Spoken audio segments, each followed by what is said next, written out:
반갑습니다. 새만금TV입니다. 자, 오늘 또 여러분들 새만금에 대한 정보 좀 드리려고 하는데요. 최근 들어서 매스컴에 또는 뉴스 신문에 새만금에 대한 이야기가 자주 등장하는 것 같습니다. 다시 뜨는 새만금. 여러분들 작년에 있었던 잼버리 파행으로 인해서 주춤했던 새만금에 대한 분위기가 다시 상승하는 분위기다라고 말씀을 드려보도록 하겠습니다. 그래서 저희가 여러분들한테 새만금에 대한 관련된 정보를 지금 실시간으로 드리고 있는데요. 최근 들어서 한 3일에 걸쳐서 새만금 뉴스하고 관련된 지금 방송을 여러분들한테 찍고 있습니다. 이제 다음 주부터는 계속해서 찍지 못하기 때문에 여러분들한테 텔레그램 이 부분들을 좀 말씀을 드리고 있는데요. 저희가 이제 텔레그램 안에 들어오시게 된다라고 하면 여러분들이 실시간으로 지금 현재 새만금이 돌아가는 뉴스에 대한 이야기를 바로바로 접할 수가 있게 되는데요. 뿐만 아니라 텔레그램 안에 들어오게 된다라고 하면 전문가에 대한 소견, 새만금이 앞으로 어떻게 나아갈 것인가에 대한 기사 내용을 토대로 해서 다시 한번 재해석한 어떤 소견에 대한 부분들도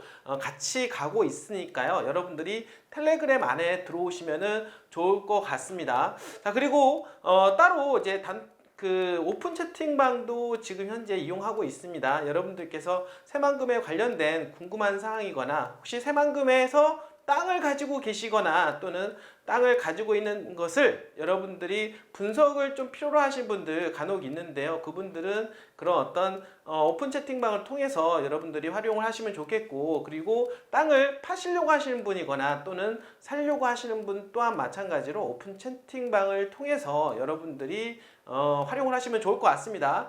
여러분들 이 방송 영상이 나가고 나면 영상 밑에 하단에 보면은 내용이라고 있습니다. 내용에 더보기를 한번 더 클릭을 하신다라고 하면 오픈 채팅방 링크가 있으니까요. 링크에 들어오시면 바로 상담이 가능하니까 좀 활용을 해 주시길 바라겠습니다.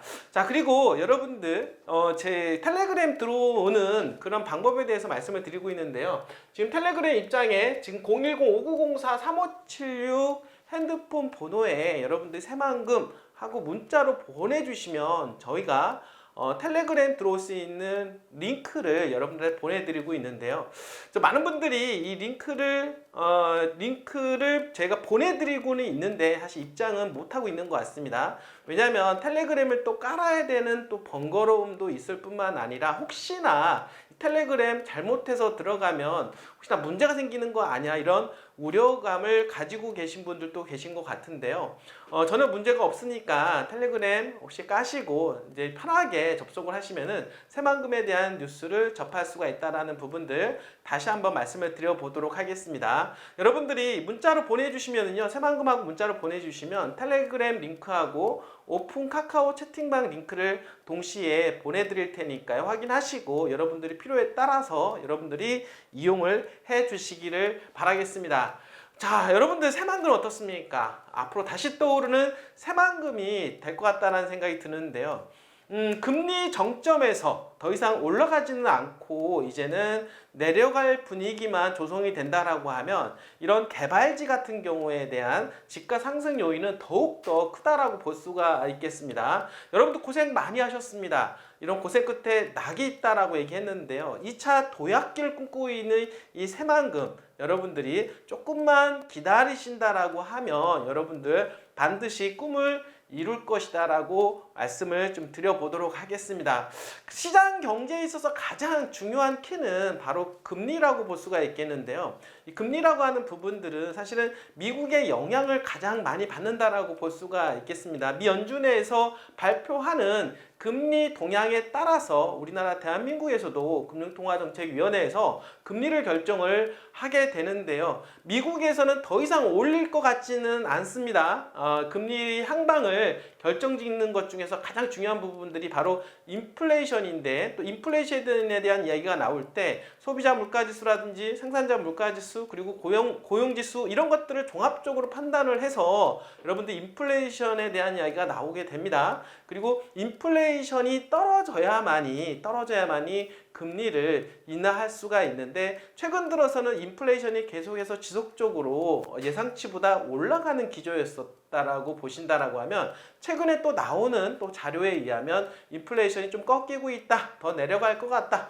이런 이야기들이 나오게 되면서 이제 금리를 올해 안에 내릴 것 같다, 이런 전문가들의 소견까지도 나오고 있으니까요. 이런 이야기들이 계속 나온다는 얘기는 금리 인하에 대한 이야기가 조만간에 나올 것 같다. 자, 그러면 방향성이 나왔겠죠. 그러면 새만금 같은 개발지 땅에 대한 이슈, 그리고 집가 상승 요인이 크게 발생할 수가 있다. 투자는 바로 심리이기 때문에 그렇다고 볼 수가 있겠습니다. 새만금에 대한 투자 수요가 늘어나야 새만금 주변에 있는 지가가 올라갈 수밖에 없다라고 하는 것이죠. 자, 오늘은 여러분들한테 소개할 부분들은 잼버리는 잊어라, 2차전지 관련된 수변도시 꿈꾸는 새만금에 대한 주제로 말씀을 좀 드려보도록 하겠습니다. 워낙 새만금은 이슈와 호재가 많은 동네라고 볼 수가 있겠습니다. 작년에 새만금을 끌고 갔던 어떤 호재가 뭡니까? 바로 2차전지 관련된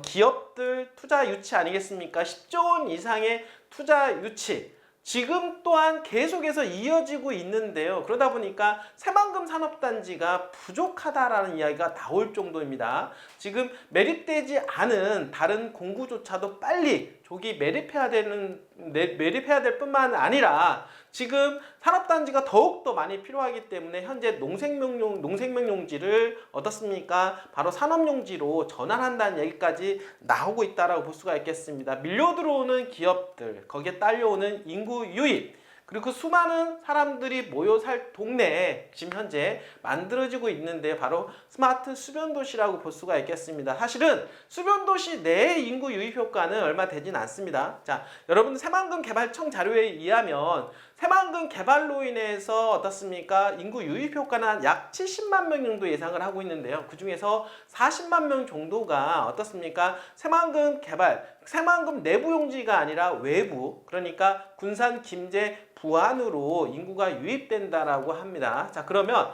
40만 명 중에서 어떻습니까? 3개 도시로 나눈다라고 하면 적어도 한 13만에서 14만 정도 인구가 각 지자체 군산, 김제, 부안으로 어떻습니까? 분산될 가능성이 높다라고 보시면 되겠고, 그렇게 분산되는 지역에 인구가 늘어날 수 있는 입지를 여러분들이 잡아놓으신다라고 하면 투자에서 성공할 수 있다라고 볼 수가 있겠습니다. 자, 이런 부분들 또한 마찬가지로 제 텔레그램에 들어오시면은 제가 계속 지속적으로 말씀을 좀 드리고 있으니까요. 많은 관심 가져주시길 바라겠습니다. 자, 오늘 주제는요. 방금 전에 말씀드린 대로 잼버리는 잊어라! 얘기 한번 진행해 보도록 하겠습니다. 자, 잼버리 지금 현재 대회는 여러분들 작년에 어떻습니까? 수많은 악재 중에서 악재였다고 볼 수가 있겠는데요. 올해는 분위기가 상당히 지금 반전되고 있다라고 볼 수가 있겠죠. 자, 지금 새만금 수변도시가 본격화되고 있는 그런 상황이라 볼 수가 있겠고, 수변도시 한 200만 평 정도 규모의 약 2.5만 명 정도 어떤 거주 인구가 발생한다라고 합니다. 작년에 10조 원 이상의 투자가 이루어졌고 그 주변에 새만금 신항이 들어오는데 26년도에 개항할 예정이라고 하죠. 자, 새만금 산단에 일하는 사람들이 쾌적하게 살 스마트 수변 도시가 계획되고 있는데요. 총 면적 한 200만 평 정도 개발을 해서 약 2만 5천 명 정도 수용. 새만금으로 인근 소라 쉼터에서 호수 넘어 보이는 곳이 주거단지로 재탄생할 곳이다라고 이야기해 보겠습니다. 자, 여러분들 새만금 신항 바로 맞은편에 지금 이렇게 수변도시가 개발되고 있는데요. 지금 군산에서는 조금 반대하고 있는 눈치라고 볼 수가 있겠습니다. 아무래도 지금 스마트 수변도시가 개발이 되면 이쪽으로 인구가 많이 유입이 되게 되면 거기에 따라서 인구를 좀 뺏기는 게 아니냐라고 하는 우려감이 있다라고 볼 수가 있겠는데요. 자, 이런 부분들을 잘 생각을 해봐야 될 것 같습니다. 사실은 이런 부분들로 인해서 더 시너지 효과가 발생할 수 있는 장점도 있으니까요. 한번 지나고 나서 한번 보시면 좋을 것 같습니다.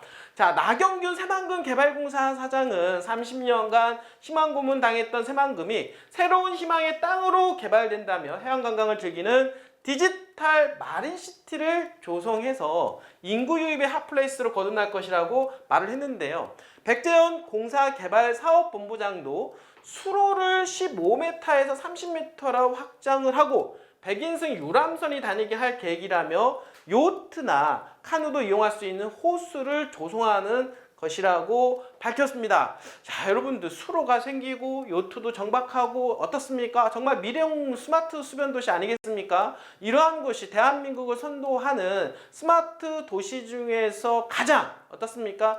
뛰어난 그런 도시적인 형태가 바로 새만금에 들어선다라고 하는 것이죠. 자, 토지 공급은요, 연말부터 내년에 걸쳐서 시행이 될 것으로 예상이 되는데요. 백본부장은 내년 초에 공동주택 부지를 분양한다면 2028년도 초에 입주할 수 있을 것이라며, 다만 현재 부동산 분위기가 좋지는 않습니다. 이 PF 시장이 좋지 않기 때문에 어떻습니까? 지금 현재 거기에 공동주택을 지으려고 하는 건설업자들이 많지 않을 것이기 때문에 여러 부분들을 생각을 했을 때 단독주택지부터 분양할 것으로 예상을 해본다라고 하는 거죠. 그래서 단독주택 부지를 우선적으로 검토할 가능성도 있다, 이런 이야기 하고 있습니다. 자, 공사 관계자는요, 행정구역이 또 명확해져 해결되는 문제들이 있는데요. 사실 그렇습니다. 스마트 수변도시의 이 공간이 솔직히 이 지자체 중에서 군산, 김제, 부안 중에서 어느 지자체에 해당이 되느냐 사람이 논란이 되고 있습니다. 서로 각 지자체에서는 수변도시를 품고 싶지 않겠습니까? 부분들이 거기에서 나오는 세수가 얼만데요. 거기서 나오는 세수를 통해서 그 지자체를 더욱더 개발할 수 있기 때문에 서로 욕심을 가질 수밖에 없다라고 하는 거죠. 그래서 결국에는 제 생각에는 군산, 김제, 부안은 하나로 엮어야 된다. 메가시티 이야기 나오는 것처럼, 아니면 새만금 특별자치시로 만들어서 공동으로 개발을 해야 되는 게 저는 맞다라고 생각을 하게 됩니다. 자, 이렇게 계속해서 지자체가 나뉘어져서 새만금이 개발된다라고 하면 계속된 분쟁 속에서 어떻습니까? 개발에 대한 속도감을 늦출 수밖에 없다라고 하는 거고, 이러한 부분들을 정부에서도 알고 전라북도에서도 알고 새만금 개발공사에서도 너무 잘 알고 있기 때문에 하루빨리 어떻습니까? 새 지자체를 통합하는 이런 방안을 빨리 세워야 될 것이다 라고 말씀을 좀 드려보도록 하겠습니다. 자, 여러분들 새만금 어떻게 생각하십니까? 여러분들 작년엔 너무 고생을 많이 하셨습니다. 저희한테 전화 오시는 분들이 많이 계신데요. 팔고 싶다. 당연히 어려우니까 현금화 시키고 싶은 분들도 많이 계실 거라고 생각을 하게 되는데요. 정말 어렵다라고 하면 어쩔 수 없이 팔아야 되겠지만은 지금 제2차 도약기를 꿈꾸고 있는 시장에서 여러분들이 조금만 더 기다리신다라고 하면 새만금에서 여러분들의 미래의 꿈을 가질 수가 있다라고 다시 한번 말씀을 드립니다.